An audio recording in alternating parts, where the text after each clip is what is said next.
Bismillahirrahmanirrahim. Alhamdulillahi rabbil alamin. Alhamdulillahilladzi bi ni'matihi tatimmus shalihat wa bi fadlihi tatanazzalul khairat wal barakat wa bi taufiqihi tatahaqqaqul maqasid wal ghayat. Ashhadu an la ilaha illallah wahdahu la syarika lah wa ashhadu anna Muhammadan abduhu wa rasuluhu la nabiyya ba'dah. Allahumma salli wa sallim wa barik ala sayyidina wa habibina wa nabiyyina Muhammad wa ala alihi wa ashabihi wa man tabi'ahu ila yaumil qiyamah. Ayyuhal ikhwah, uhayyikum bi tahiyyatil Islam tahiyatan mubarakatan min indillah. Fassalamu alaikum warahmatullahi wabarakatuh. Waalaikumsalam warahmatullahi wabarakatuh. Qala Allah Ta'ala fil Qur'anil Karim, a'udzu billahi minasy syaithanir rajim. Bismillahirrahmanirrahim. Ya ayyuhan الناس قد جاءتكم موعظة من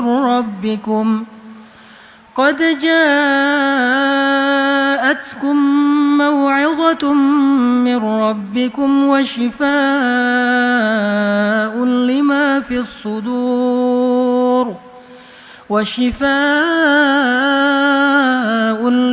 في الصدور وهدى ورحمة للمؤمنين.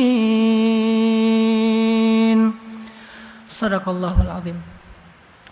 Alhamdulillah, puji syukur kepada Allah Subhanahu wa taala. Kita pada malam tadi, kemudian subuh dan pagi ini Allah kumpulkan dalam sebuah majelis yang insya Allah bukan hanya diramaikan oleh anak-anak muda Gen Z, tetapi juga majelis ini adalah majelis yang diramaikan oleh para malaikat. Saya teringat kisah seorang sahabat dari Ansor yang terkenal dengan Ahlul Quran. Namanya sahabat Usaid bin Hudayr. Usaid bin Hudayr al-Ansari ini sahabat yang kalau baca Al-Quran itu banyak kejadian-kejadian yang aneh. Beberapa kali Usaid bin Hudayr membaca Al-Quran di kebun, terus tiba-tiba di atasnya terlihat seperti mendung dan gelap, sehingga akhirnya Usaid bin Hudayr menyudahi bacaannya karena takut kehujanan. Besok baca Al-Quran lagi, gelap lagi di atasnya, sampai beberapa kali seperti itu. Kemudian Usaid bertanya kepada Rasulullah SAW, "Ya Rasulullah, kenapa setiap kali saya baca Quran itu kayak mendung?" Maka Nabi menjawab, "Wahai Usaid, itu bukan awan, bukan mendung, tetapi itu adalah malaikat yang berkumpul ingin mendengar bacaanmu. Seandainya engkau meneruskan bacaanmu, maka jumlah malaikat itu akan menutupi cahaya matahari." Ini salah satu sahabat yang terkenal dengan bacaan yang membuat para malaikat berkumpul. Sehingga kita berharap hari ini bacaan Al-Quran kita, khatmil Quran kita, bukan hanya disaksikan secara online, tetapi juga disaksikan di langit. Inna Qur'an al-fajri kana mashhuda. Bacaan di waktu fajri itu sebagian ulama mengartikan bacaan imam ketika sholat subuh. Tapi juga secara general, secara umum bacaan Al-Quran di waktu tahajud, di waktu subuh dan setelah subuh. Maka siapa yang membaca Al-Quran di waktu-waktu yang mulia itu, kana mashhuda, bacaannya disaksikan. Siapa yang menyaksikan bacaannya? Yang menyaksikan bacaannya adalah Allah dan para malaikat. Jadi kalau dalam bahasa kita disaksikan itu artinya di view. Makanya kalau pengen viral, jangan cuman berharap viral di bumi, capek. Viral di bumi itu capek. Kalau pengen viral jangan jungkir balik di bumi. Gak apa-apa sih viral di bumi, kayak misalnya sekarang lagi viral tuh Aldi Taher ya. Karena banyak yang tiket war-nya gak berhasil dapat Coldplay, akhirnya ya udah nonton Aldi Taher dan ternyata emang lebih bagus suaranya daripada Coldplay. Itu viral di bumi, bagus juga. Tapi ada yang lebih hebat lagi, viral di langit. Kalau di bumi itu Aldi Taher ditonton sekian ribu orang, terus suaranya sampai terdengar di Dubai katanya. Di banyak tempat di Dubai bukan lagi pakai Coldplay tapi Aldi Taher. Gimana lagunya? Enggak usah lah. Nanti malah sumbang kalau saya nyanyiin. Tapi kalau kita baca Al-Quran, kita khatmil Al-Quran, kita viralnya bukan sekedar di bumi. Malah gak penting kalau viral di bumi. Ada bacaan yang kalau kita baca orang gak dengar, tetapi di langit itu viewsnya sangat banyak. Trending. Ini bahasa sosmed ya. Trending di langit, viewsnya banyak, viral di langit. Arti viral apa? Kana masyhuda, disaksikan, ditonton di langit.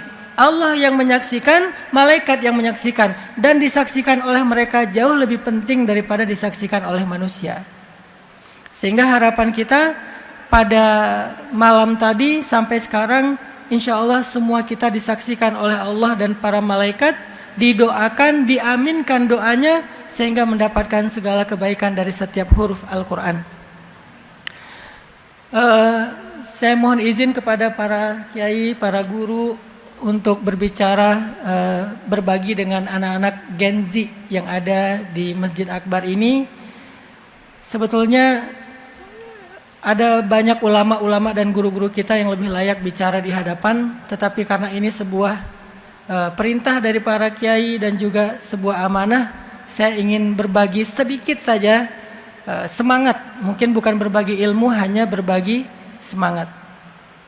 Karena seringkali orang yang berbicara di depan itu tidak lebih faqih daripada orang yang mendengar.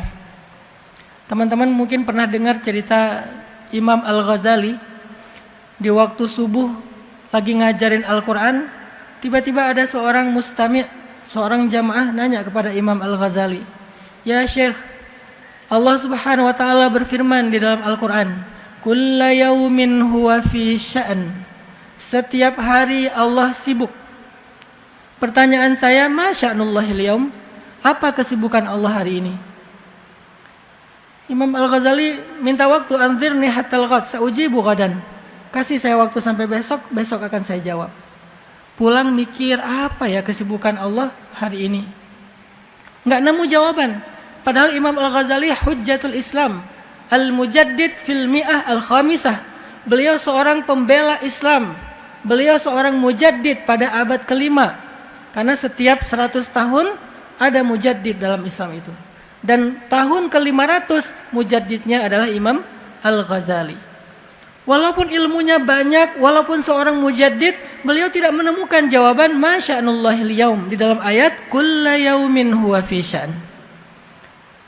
Besok orang itu nanya lagi, Imam Al-Ghazali minta waktu lagi sampai 3 hari berturut-turut tidak ada jawaban. Pada malam keempat Imam Al-Ghazali kemudian sholat 2 rakaat. Kemudian setelah selesai sholat beliau sholawat. Kemudian beliau berdoa, ya Allah beri saya jawaban. Kalau doanya Nabi Ibrahim itu Rabbi habli hukman, ya Allah beri saya hikmah. Apa itu hikmah? Al-isabah fil qawli wal amal. Tepat dalam ucapan dan tepat dalam perbuatan. Jadi tepat artinya enggak berlebihan, tidak juga kurang. Tidak tasyaddud, tidak tasayyub. Akhirnya Imam Al-Ghazali tidur setelah beliau sholat, sholawat, doa, beliau tidur. Dalam tidurnya Imam Al-Ghazali bermimpi ketemu dengan Nabi. Nabi bertanya, ya Muhammad, karena nama Imam Al-Ghazali Muhammad Abu Hamid Al-Ghazali. Ya Muhammad, apa yang ditanyakan kepadamu? Imam Al-Ghazali mengatakan, dia bertanya tentang makna kulla yaumin huwa fi sya'n.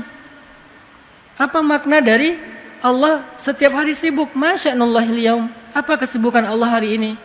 Kemudian Nabi mengajarkan jawabannya kepada Imam Al-Ghazali. Kalau dia tanya lagi katakan, setiap hari Allah sibuk mengangkat derajat suatu kaum dan menjatuhkan derajat kaum yang lain, lalu Allah membagi-bagikan rezeki dan hidayah. Besok subuh Imam Al-Ghazali pede nih, udah dapat jawaban langsung dari Nabi. Beres sholat subuh, duduk seperti ini, Imam Al-Ghazali yang nyari. Aina sa'il? Mana yang kemarin nanya? Saya udah dapat jawaban nih. Ana ya Syekh, saya wahai Syekh. Coba gimana pertanyaan kamu? Allah setiap hari sibuk, apa kesibukan Allah hari ini? Kemudian Imam Al-Ghazali menjawab, setiap hari Allah sibuk mengangkat suatu derajat suatu kaum dan menjatuhkan kaum yang lain, membagi-bagikan rezeki dan hidayah. Tiba-tiba orang itu mengatakan, ya Syekh, banyak-banyaklah berselawat kepada orang yang telah mengajarkan Anda jawaban itu di dalam mimpi. Barulah Imam Al-Ghazali sadar beliau tidak lebih tahu dari yang bertanya. Bagaimana mungkin orang itu tahu isi mimpinya Imam Al-Ghazali, kecuali Allah membukakan kepadanya ilmu ladunni wa 'allamnahu min ladunna ilma. Kami ajarkan kepadanya dari sisi kami suatu ilmu atau ar-rusydu. Maka teman-teman yang dirahmati Allah Subhanahu wa taala, kalau kita merenungkan kisah-kisah yang berkaitan dengan Al-Quran itu luar biasa. Karena Al-Quran itu adalah sumber segala inspirasi. Kalau kita baca di dalam pembukaan surat Al-Baqarah yang terkenal, itu ada kalimat dzalikal kitab la raiba fih. Dulu saya di Al-Azhar di Mesir itu ngambil jurusan tafsir Al-Quran. Jadi salah satu cara kita memahami ayat itu adalah dengan mengaitkan ayat satu dengan ayat yang lain. Dan yang paling gampang adalah mengaitkan ayat sesuatu dengan yang sebelumnya dan sesudahnya. Itu cara kita mentadabburi Al-Quran. Munasabah atau hubungan antara satu surat dengan surat yang di sebelahnya, baik sebelum atau sesudahnya. Hubungan satu ayat dengan ayat sesudahnya atau sebelumnya. Coba kita perhatikan metode ini dalam memahami Al-Quran. Kenapa ada kata-kata dzalikal kitab? Dulu ketika istri saya ngambil S2 tafsir juga di Al-Azhar, mereka baca satu kitab namanya kitab Mughnil Labib. Itu kitab tentang bedah kata-kata dan huruf-huruf Al-Quran. Dan memang agak rumit kitab ini. Saya pernah membaca kitab tersebut dan memahami kenapa ada kata dzalik.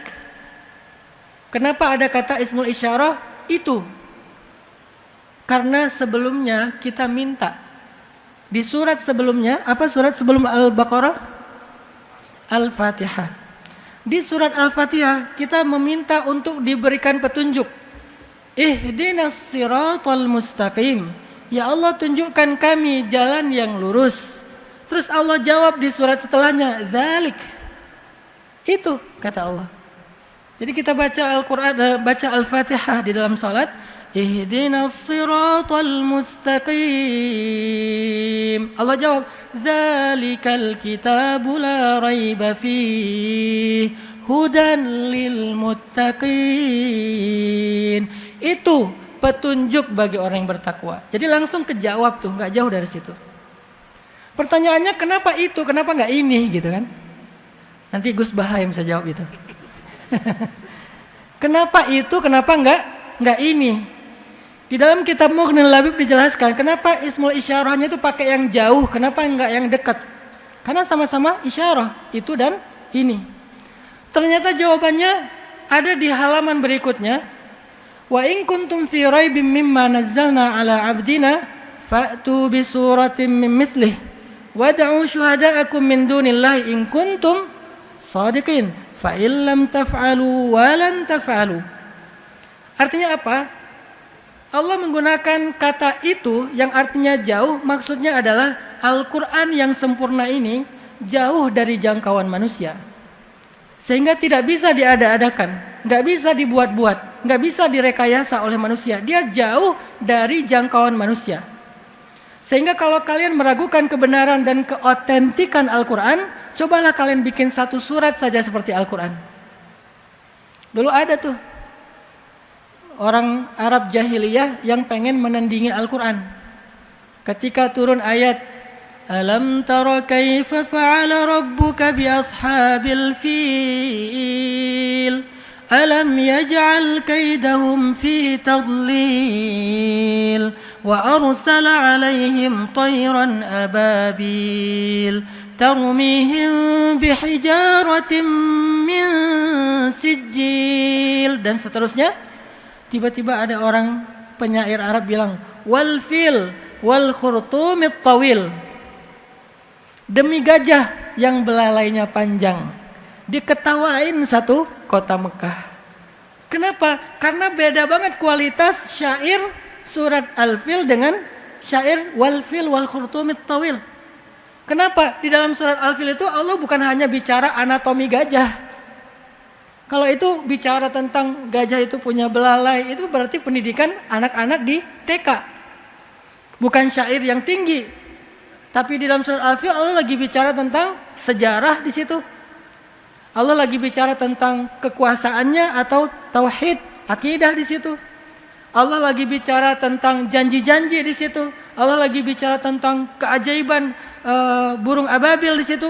Lengkap, walaupun dengan syair ujungnya sama, tetapi nggak dipaksain, tetap memiliki kandungan makna dan sejarah yang luar biasa. Tapi begitu ditandingi wal fil wal khurtumit tawil, hilang sejarahnya, hilang pesan kebesaran Allahnya, hilang keajaibannya, cuman tinggal susunan-susunan bunyi syair saja. Secara makna jadi tereduksi sama sekali. Fa illam taf'alu wa lan taf'alu. Kalau kalian nggak bisa bikin Al-Quran dan memang nggak akan pernah bisa, maka takutlah kalian kepada api neraka Allah Subhanahu wa taala. Ini artinya kenapa zalik itu ada kandungan makna jangan ragukan Al-Quran. Karena Al-Quran itu tinggi di atas jangkauan makhluk, di atas jangkauan manusia. Walaupun manusia berkumpul untuk membuat satu huruf Al-Quran, mereka nggak akan sanggup, terlalu tinggi di atas jangkauan mereka. Maka la raiba fih, jangan meragukan Al-Quran. Ini salah satu keajaiban susunan-susunan huruf, ayat dan surat di dalam Al-Quran. Tapi yang saya ingin ambil pesannya bukan hanya tentang tafsir surat Al-Baqarah, tapi lebih kepada konteks anak muda. Masalah anak muda itu 3. 1, masalah hubungan. Maka dari sinilah muncul sad boy, ya. Ini fenomena anak muda, masalah hubungan, patah hati, ditikung temen, dianggurin, di PHP-in, diharkosin, apalagi di unfollow, left group, akhirnya bikin grup baru. Tadinya grupnya 10 orang, akhirnya bikin lagi grup 9 orang, pecah lagi jadi 8 orang, pecah lagi, lama-lama grup masing-masing dia admin, dia juga member. Ada 10 grup. Ini masalah hubungan, baik hubungan dengan orang yang dicintai maupun dalam pertemanan. Ini masalah anak muda. Sehingga apa petunjuk Al-Quran dalam konteks masalah dalam isu hubungan? Sehingga kita punya petunjuk dari Al-Quran, dzalikal kitab la raiba fihi hudan lil muttaqin, seperti yang kita minta di Al-Fatihah. Sebagai anak muda, ketika kita lagi galau, kita baca Al-Fatihah, ihdinas siratal mustaqim. Ya Allah, saya lagi galau, beri saya petunjuk. Wa wajadaka dhallam fahada. Bukankah Allah mendapatimu dalam keadaan tersesat lalu Allah memberi petunjuk? Sesat di sini dalam konteks ayatnya bukan sesat akidah, tapi tersesat di tengah padang pasir karena terjadi badai, nggak tahu jalan pulang ke Mekah. Lalu Allah menunjukkan jalan pulang ke Mekah. Tapi dalam pemaknaan konteks kita, tersesat di sini juga bisa bermakna galau, bingung. Ya Allah, nih gimana? Saya udah selesai S2, udah kerja, tapi masih jovisa, jomblo fisabilillah. Gimana cara saya dapetin jodoh? Cara ngelamar cewek itu gimana? Yang ideal itu seperti apa? Yang perempuan lebih galau lagi karena mereka tidak aktif. Yang aktif itu yang sebelah sini. Kalau yang sebelah sini dia pasif, dia nunggu.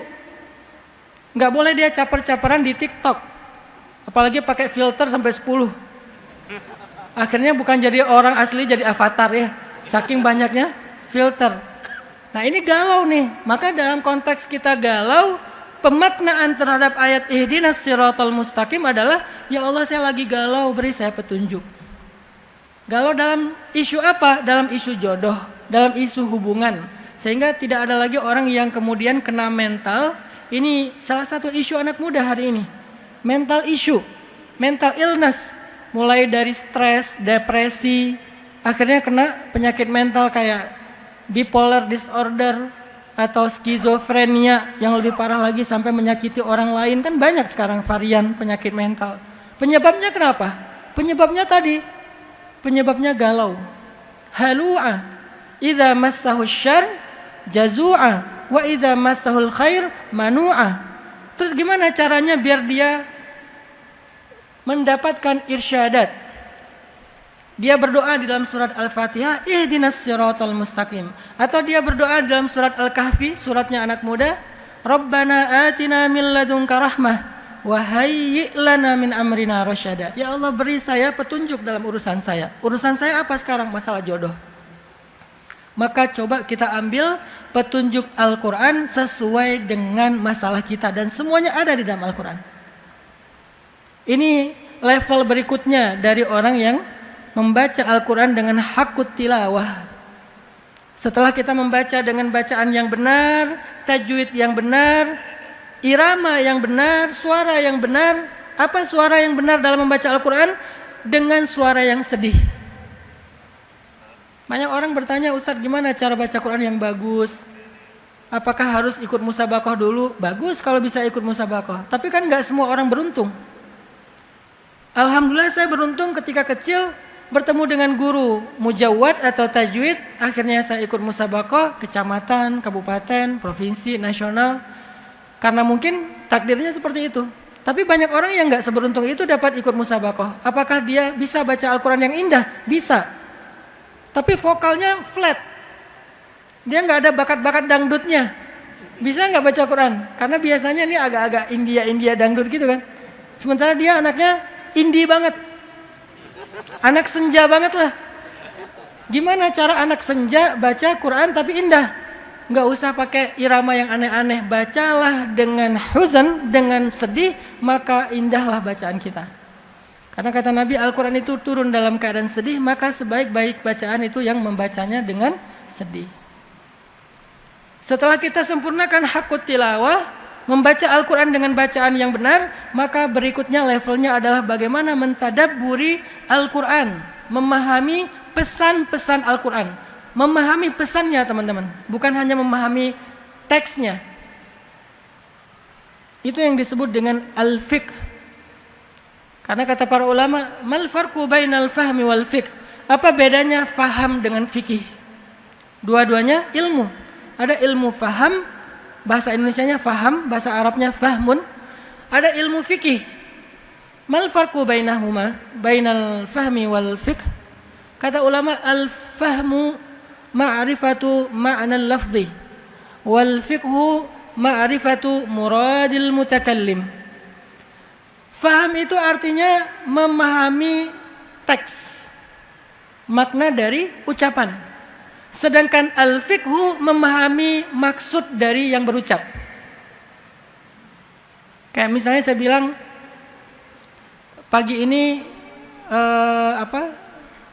udaranya sejuk ya misalnya. Itu secara al-fahmu, Ustadz lagi ngomong udaranya sejuk, udah segitu aja. Tapi secara al-fiqhu, apa maksudnya Ustadz ini bilang sejuk? Oh mungkin minta rompi. Ternyata ada rompi, Genzi alhamdulillah jadi hangat. Itu namanya al-fiqhu. Ketika Nabi membaca surat Al-Maidah di Haji Wada, Al-yawma akmaltu lakum dinakum wa atmamtu alaikum ni'mati wa raditu lakumul islam dina. Semua sahabat bertakbir, Allahu Akbar. Ini berita gembira, Islam sudah sempurna, dakwah sudah selesai. Abu Bakar menangis. Lalu Umar bertanya, ya Abu Bakar, ma yubkik? Wahai Abu Bakar, kenapa kamu nangis? Kata Abu Bakar, ya Umar, selain berita gembira ini juga berita duka. Kenapa? Karena kalau dakwah sudah selesai, tugas Nabi sudah selesai, berarti Nabi sebentar lagi akan kembali kepada Allah. Baru yang lain ikut menangis. Yang lain fahmun, Abu Bakar fikhun. Sehingga ketika kita membaca Al-Quran, hanya membaca terjemah, berarti kita fahmun. Kalau kita nggak tahu apa pesan praktisnya dalam kehidupan kita, berarti kita belum faqih terhadap ayat tersebut. Maka ambillah ayat-ayat secara bertahap, nggak mungkin sekaligus juga karena Al-Quran itu sangat banyak ayatnya dan kita nggak bisa sekaligus. Ambillah secara konteks kehidupan kita, apa pesan Al-Quran. Bahasa anak muda, life hacks-nya Al-Quran. Bukan cuman quote of the day. Kalau quote kan cuman fahmun. Kalau life hacks itu aplikatif, berarti fikhun. Banyak orang yang quote-nya Al-Quran. Apa quote-nya? Quote-nya misalnya Iza zulzilatil ardu zilzalah. Karena lagi terguncang misalnya. Itu quote. Tapi life hacks-nya dari itu apa? Nah, pesan praktisnya apa? Ini yang kita coba tadabbur. Sehingga ketika kita punya masalah hubungan, masalah perasaan, lagi patah hati, lagi sedih, pengen membangun hubungan yang benar dengan lawan jenis, mana pesan-pesan life hacks-nya ayat Al-Quran untuk kita aplikasikan dalam kehidupan kita? Banyak. Ada satu surat, ada satu paragraf, ada satu ayat. Khusus buat teman-teman Gen Z yang masih jomblo. Di dalam Al-Quran ada banyak surat yang ngomongin tentang kalian. Banyak surat yang bicara tentang jomblo fisabilillah. Banyak. Salah satunya adalah kalau yang untuk cowok-cowok nih, Suratul Yusuf. Surat Yusuf.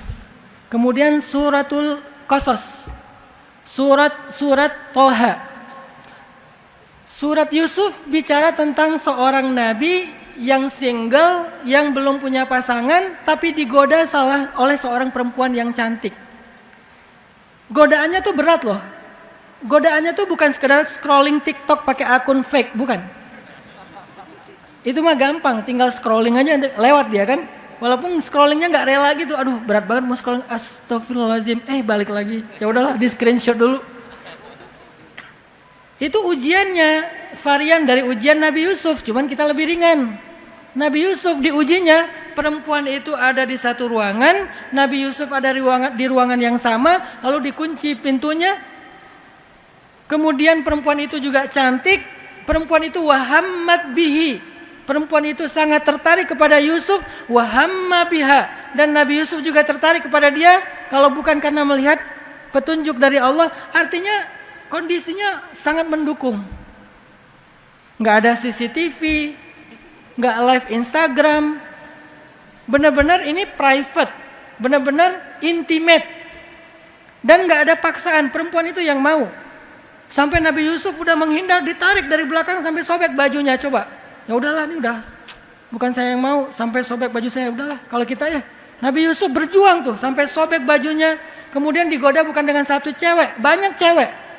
Dikumpulin cewek-cewek lagi nongkrong nih, tiba-tiba dipanggil Yusuf. Yusuf, keluar Nabi Yusuf. Begitu keluar, mereka lagi ngiris buah, tapi yang diiris tangannya berdarah dan mengatakan, ini bukan manusia, ini malaikat.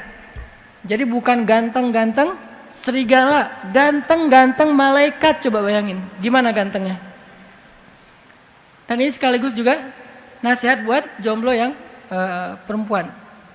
Mereka bilang ini bukan manusia, ini malaikat. Terus pasti lihat loh, kenapa berdarah? Saking gantengnya Nabi Yusuf, nggak kerasa ketika tangannya diiris dan berdarah. Kalau pengen ngerasa paling ganteng se-Surabaya, coba kasih jarum pentul ke sebelah, ke cewek. Mbak, ini jarum pentul. Enggak kok, jilbab saya aman. Enggak, pegang aja dulu. Terus coba lihat wajah saya sambil nusuk jari mbak. Kalau mbak sakit, berarti saya jelek.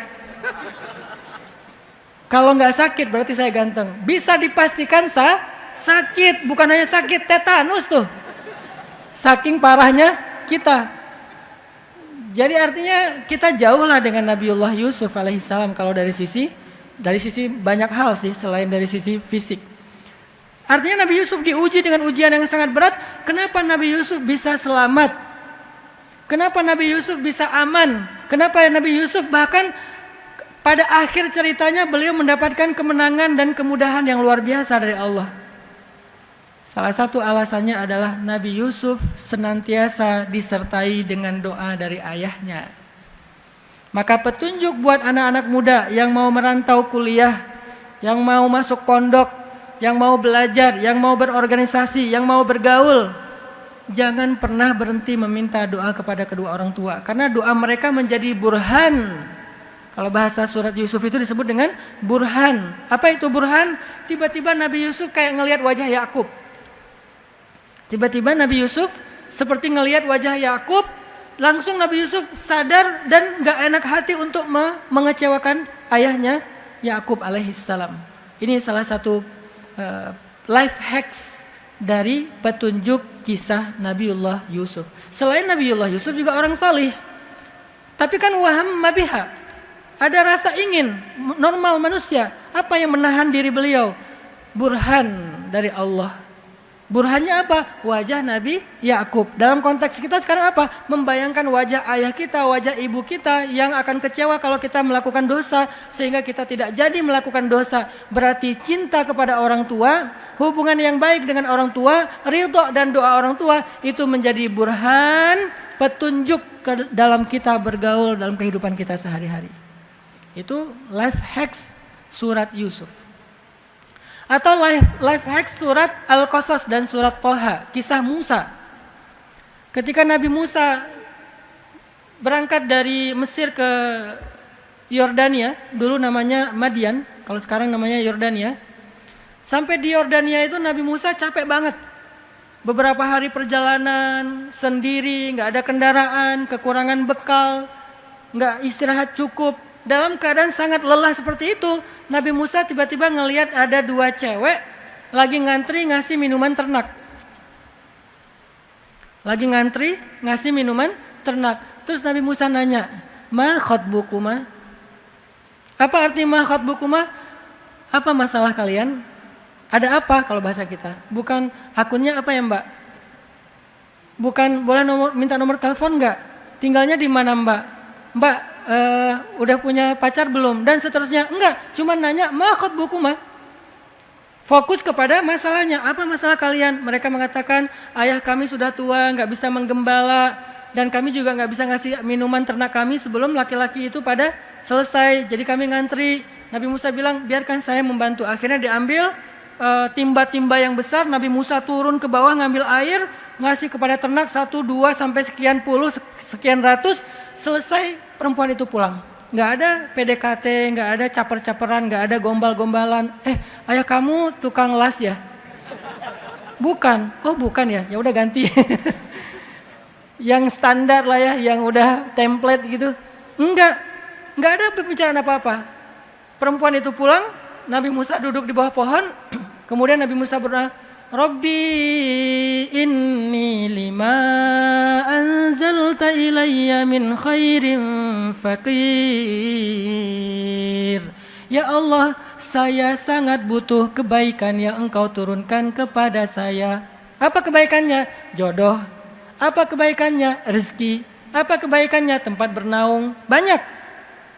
Pakai doa itu untuk cari jodoh. Rabbi inni lima anzalta ilayya min khairin faqir. Khair banyak artinya, maka niatkan dalam hati ketika membaca doa ini. Apa khair yang kita harapkan? Khair jodoh, maka min khairin dalam hati jodoh. Khair dalam urusan skripsi supaya pembimbingnya gak galak-galak banget. Khair, ya Allah lembutkanlah hati pembimbing itu. Sesungguhnya hatinya keras seperti batu misalnya. Apalagi masalah karir, masalah organisasi, masalah apapun, khair, minta khair. Fakir, sangat butuh kepada Allah. Itulah petunjuk life hacks dari kisahnya Musa alaihissalam. Baru habis doa kayak gitu, tiba-tiba salah satu dari perempuan itu datang menghampiri Musa. Tamshi ala istihya, jalan malu-malu. Ini life hacks buat cewek-cewek jomblo fisabilillah. Istrinya Nabi Musa, kenapa bisa dapat cowok keren kayak Nabi Musa? Sekeren apa Nabi Musa? Nabi Musa itu dikenal dengan istilah qawiyun amin. Kuat dan amanah. Amanah di sini artinya bertanggung jawab sebagai suami, enggak mentelantarkan keluarga. Dia seorang suami ideal, ayah yang ideal, family man banget. Kalau kuat, orangnya itu berusaha, enggak mudah menyerah, bekerja keras dan seterusnya. Kenapa perempuan ini begitu beruntung mendapatkan imam seperti Nabiullah Musa? Karena dia adalah ratu. Karena dia adalah perempuan istimewa. Tahu nggak mahkotanya perempuan itu apa? Mahkotanya perempuan al-haya, sifat malu. Sehingga makin banyak atau makin besar rasa malunya, semakin tinggi derajat perempuan. Semakin tinggi derajat dia, semakin tinggi pula standar imam yang Allah untuk jodohkan kepada dia. Makanya kalau pengen dapat imam yang kelasnya kelas orang qawiyun amin, orang yang solih, maka jadilah perempuan yang malu. Tamshi al-istihya, jalan aja malu-malu, apalagi di depan kamera. Kalau depan kamera,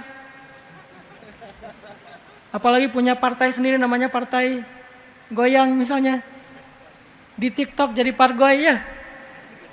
Berarti dia tidak tamshi al-istihya, tidak punya sifat malu. Kalau dia nggak punya sifat malu, wajar ketika datang imam, imamnya juga standar, pasaran.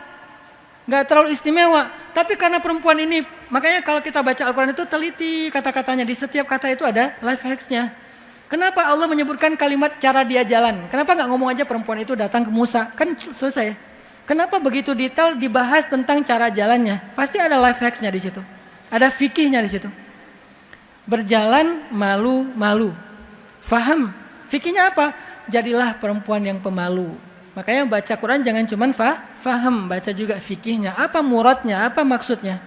Kenapa dia tamshi ala istihya? Kenapa perempuan itu jalannya malu-malu? Aduh gimana ya ngomongnya ya? Aduh nggak enak nih, orang asing lagi, mundur lagi, maju lagi, aduh gimana ya? Setelah lama akhirnya datang, fulan, ayah saya ngundang kamu ke rumah mau ngomong makasih. Nabi Musa juga orang yang menjaga kehormatan, menghargai perempuan itu. Oh iya. Akhirnya jalanlah mereka, Nabi Musa jalan di depan, perempuan itu jalan di belakang. Ini tutorial jalan yang bukan muhrim. Laki-laki di depan, perempuan di belakang. Karena kalau perempuan di depan, laki-laki di belakang akan membahayakan pandangan laki-laki. Apalagi pas naik eskalator di mall.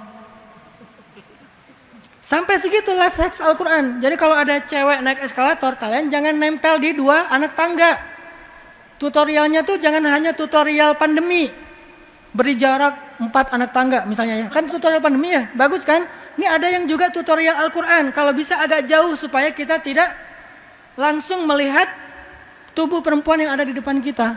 Walaupun dia berhijab, tapi kan pandangan laki-laki itu tembus pandang. Mau kalian pakai sarung goni apa segala macam tembus. Nggak perlu dia pakai kacamata yang 3D atau apa, itu udah tembus tuh. Basirah banget kalau dalam bab itu. Kasyaf langsung. Makanya dijaga jaraknya. Laki-laki di depan, perempuan di belakang. Tapi kan nggak tahu rumah Ustadz, memang udah di Sherlock. Kan Nabi Musa nggak tahu rumahnya perempuan itu di mana. Gimana caranya? Kan nggak ada Sherlock dulu. Tinggal dikasih tahu setelah 100 meter belok kanan. Di perempatan ngambil yang kiri. Kan gitu ya, tinggal dikasih tahu dari belakang. Mas belok kiri, belok. Mas belok kanan, belok. Mereka menjaga sama persis seperti keadaan ketika Sayyidah Aisyah pulang bersama dengan Sofwan bin Mu'attal dalam sebuah perjalanan gara-gara Sayyidah Aisyah ketinggalan rombongan. Enggak ada satu kata pun yang mereka bicarakan. Sayyidah Aisyah duduk di atas onta, Sofwan berjalan di bawahnya sambil menarik onta, tapi Sofwan enggak noleh ke belakang sedikit pun, enggak nanya, "Mbak mau mampir di warung Padang dulu, lapar kan?" Nggak apa-apa saya yang traktirin. Enggak sama sekali. Diam sepanjang jalan. Itu aja masih kena fitnah sama orang munafik. Padahal udah diam loh, sangat menjaga muru'ah. Udah menjaga kehormatan. Tapi ternyata bisa juga. Artinya inilah sifat perempuan yang layak untuk seorang Nabi Musa alaihissalam. Dia jalan malu-malu, dia ngomong malu-malu. Akhirnya Nabi Musa datang ke rumahnya. Pas datang ke rumahnya, nih ada adegan lagi nih.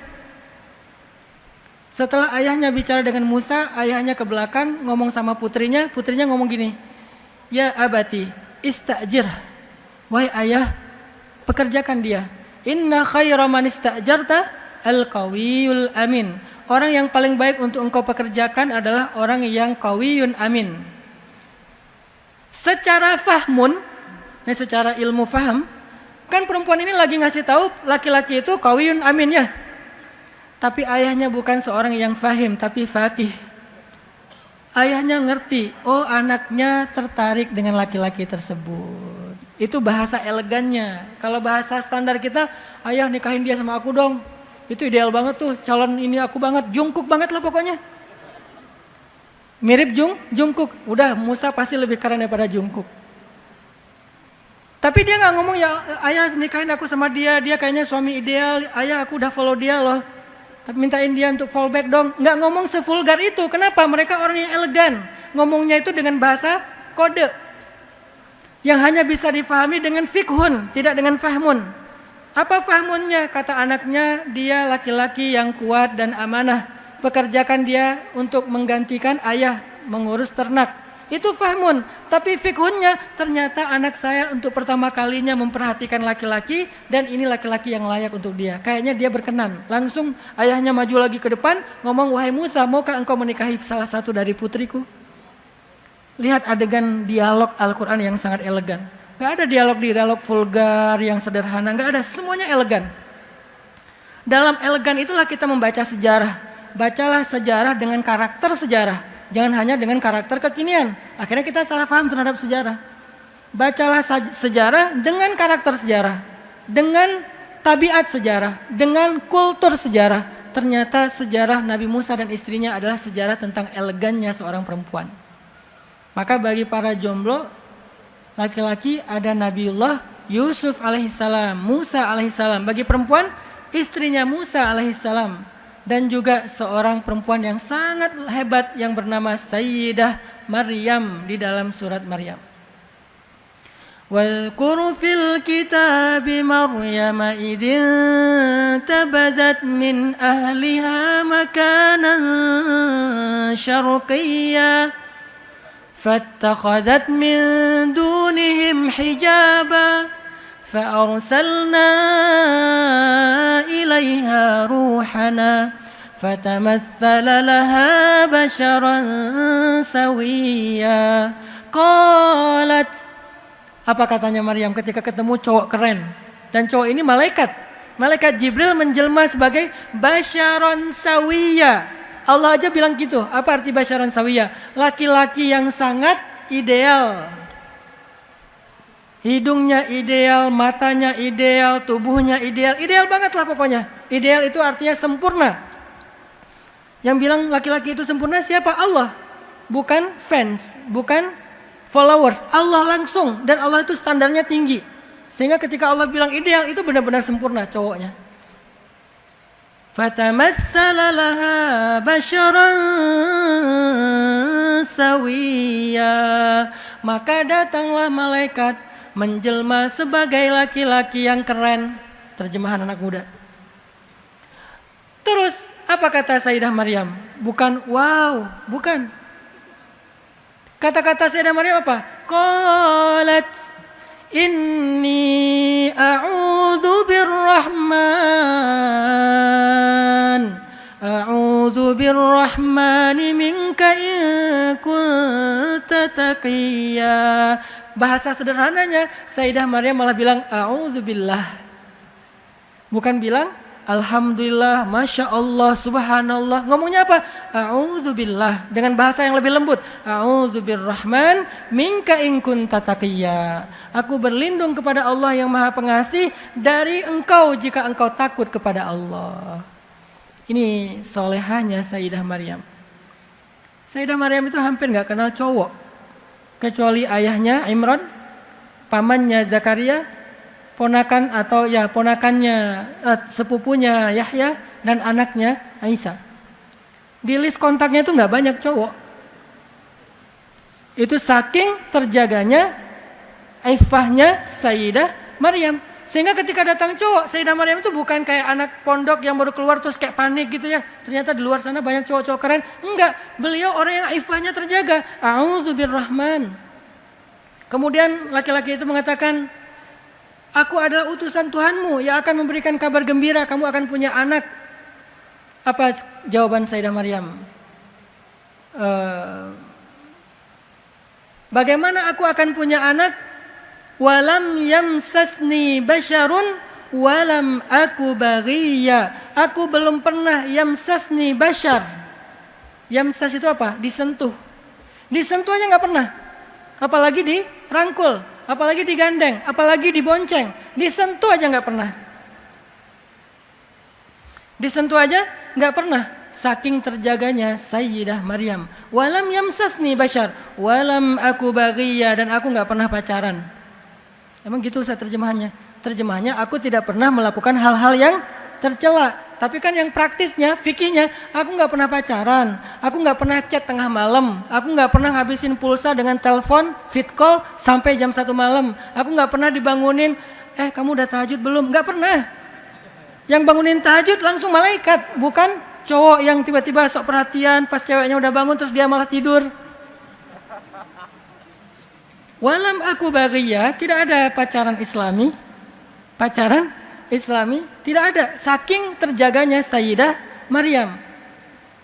Bagaimana aku akan punya anak, aku akan hamil, walam yamsasni basyar, walam aku baghiya. Aku disentuh aja enggak, apalagi lebih dari itu. Aku enggak pernah berlaku yang rendah.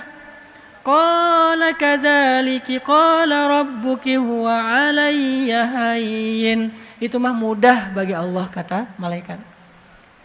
Akhirnya Sayyidah Maryam hamil nggak punya suami. Hamil tanpa ada laki-laki. Allah meniupkan ruh ke dalam rahimnya. Singkat cerita, lahirlah Sayyidina Isa alaihissalam. Mulailah Sayyidah Maryam mikir, nih gimana cara bawa pulang Isa ke rumahnya. Nanti viral. Orang-orang Bani Israel itu tukang bully. Salah satu spesialisasi orang Bani Israel itu suka ngebully. Para nabi dibully, para solehin dibully, bahkan dibunuh. Salah satunya Habib An-Najjar di dalam surat Yasin. Ketika dia membela nabi yang sedang dibully, malah dia yang dibunuh. Sehingga kemudian dia mendapatkan kemuliaan di sisi Allah. Sayyidah Maryam mikir, nih gimana kalau saya viral, kalau saya trending, kalau saya dibully, kalau saya diusir dan seterusnya. Sebelum Sayyidah Maryam pulang, Allah memberikan briefing kepada Sayyidah Maryam. Kalau kamu ketemu dengan orang, katakan aku lagi puasa ngomong, aku tidak akan komen hari ini. Di sini ada life hacks. Kalau kita di head speech di sosial media, jangan pernah nge-replay. Ini life hacksnya Sayyidah Maryam. Kalau kita di head speech di sosial media, jangan pernah nge-replay. Jangan pernah ngebales, jangan pernah berdebat di sosmed, apalagi saling menghina. Jangan, kenapa? Karena teladan dari Sayyidah Maryam ketika dibully adalah diam. Kalau kita diam nanti makin rame. Gak apa-apa, biar Allah yang akan membela. Karena kita membela diri susah. Biar Allah yang membela. Jangan di-replay komen-komennya. Dia bilang sesat, bilang apa segala macam, diamin aja. Memang saya pernah mereplay komen orang yang gak suka sama saya di sosmed? Gak pernah. Kok baiat, baru syahadat, selama ini gak Islam? Gak saya komen, gak saya replay, biarin aja. Karena dia gak ngerti. Ya udah saya diamin aja. Nanti gimana? Biar Allah yang menjelaskan. Saya tugasnya hanya tabayun sekali dengan santun, selesai. Jangan berdebat. Karena itu yang dilakukan Sayyidah Maryam, itu yang dilakukan Sayyidah Aisyah ketika difitnah hadisul ifki. Apakah Sayyidah Aisyah membalas? Enggak. Kata Sayyidah Aisyah, ashku bathi wa huzni ilallah wallahul musta'an ala ma yasifun. Atau ala ma tasifun. Aku curhat sama Allah aja deh, biar Allah yang akan melindungi aku dari fitnah kalian. Akhirnya kata Allah, jangan ngomong wahai Maryam, diam aja. Falan ukallimal yauma insiya. Hari ini aku gak akan bicara apa-apa. Ketika Sayyidah Maryam datang ke Baitul Maqdis, fa'atat bihi qaumaha tahmiluh, maka datanglah Maryam kepada kaumnya sambil menggendong bayinya. Qalu mulailah komen itu, mulailah bulian itu. Qalu ya Maryam laqad ji'ti syai'an fariya ya ukhta Harun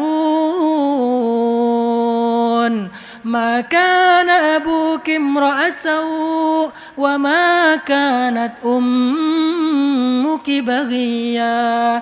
Itu hanyalah simbol dari buliannya orang Bani Israel yang Allah sebutkan di dalam Al-Quran. Sebetulnya buliannya panjang, tapi kan Al-Quran bukan ayat-ayat yang menjelaskan tentang bulian secara detail, hanya diambil simboliknya aja. Contoh, intinya mereka ngebully Maryam. Maryam, kamu pembawa celaka, kamu membawa keburukan bagi negeri kami. Ini negeri yang suci, kamu tuh ternoda, bla bla bla bla bla. Habis dihina Sayyidah Maryam. Ada akun real, ada akun fake, semuanya ngehina Sayyidah Maryam. Pas dilihat followernya cuma 0, posting 0, tapi ngomongnya vokal. Mulai sekarang kami unfollow kamu. Ya silakan. Nah, ini Maryam dihina habis-habisan. Apa jawaban Maryam? Fa'asyarat ilaih. Sayyidah Maryam cuma ngasih isyarat kepada bayinya. Asyarat, isyarat. Nggak ngomong, cuma ngasih isyarat. Maksudnya apa? Tanya aja sama bayi saya. Makin marah mereka, makin menjadi-jadi mereka. Qalu kaifa nukallimu man kana fil mahdi sabiyya. Maryam, ternyata kamu udah gila ya. Masa kami disuruh ngomong sama bayi yang masih digendong ibunya? Emang dia bisa ngomong? Tiba-tiba Allah membela Sayyidah Maryam. Allah yang mengklarifikasi. Tiba-tiba bayi itu bisa bicara. Qal, bayi itu bicara. Inni abdullah ataniyal kitaba wa ja'alani nabiyya wa ja'alani mubarakan aynama kuntu wa awsani bis salati waz zakati ma dumtu hayya wa barran biwalidati wa lam yaj'alni jabbaran shaqiyya wassalamu alayya yawma wulidtu wa yawma amutu wa yawma ub'atsu hayya. Bayi bisa ngomong sepanjang itu, coba bayangin. Panjang kan kayak khutbah Jumat? Fasih banget lagi bahasanya. Bukan mama, mimi, enggak. Panjang. Inni Abdullah ataniyal kitab wa ja'alani nabiyya wa ja'alani mubarakan aina ma kuntu wa awsani bis shalah waz zakah ma dumtu hayya. Masih banyak kalimatnya. Tiba-tiba semuanya kaget. Dan ada kalimat yang sangat detail di situ. Wa barram biwalidati. Harusnya apa? Wa barram biwalidayya. Aku disuruh berbakti kepada ibuku, enggak disuruh berbakti kepada kedua orang tuaku. Artinya apa? Aku emang enggak punya ayah. Aku diciptakan tanpa ayah, cuma punya ibu. Sehingga kalimatnya wa barram biwalidati. Kok bisa bayi tahu hal yang kayak gini? Mukjizat dari Allah. Keajaiban dari Allah. Kok bisa datang keajaiban? Karena dia diam ketika dia dihina. Wa idza marru bil lagwi marru kirama. Kalau dia dihina dia mengatakan salaman. Dia enggak mau berdebat di sosial media sehingga Allah membela dia dengan cara yang lebih indah. Maka ambillah pesan-pesan life hacks dengan konteks anak muda di dalam banyak ayat-ayat Al-Qur'an. Al-Qur'an banyak sekali petunjuk untuk para pemuda, tetapi karena waktu kita terbatas, kita cicil aja insya Allah. Mudah-mudahan di lain waktu kita ada kesempatan ngobrol, sharing seperti ini lagi. Kita bedah-bedah lagi nanti ayat-ayat pemuda, ayat-ayat tentang isu yang lain. Kalau tadi isunya tentang hubungan, masih ada isu tentang entertain. Anak muda itu 3 isunya. Hubungan, entertain, karir. Karir itu sekolah, ujian, skripsi, sidang, kerja, di lamaran kerja dan seterusnya. Jadi hubungan, apalagi entertain, hiburan, hobi dan seterusnya, dan karir. Tadi kita udah membahas sedikit tentang ayat-ayat masalah hubungan, masalah akhlak. Semoga ini bisa menjadi petunjuk dalam hidup kita. Barakallahu fikum. Wassalamualaikum warahmatullahi wabarakatuh.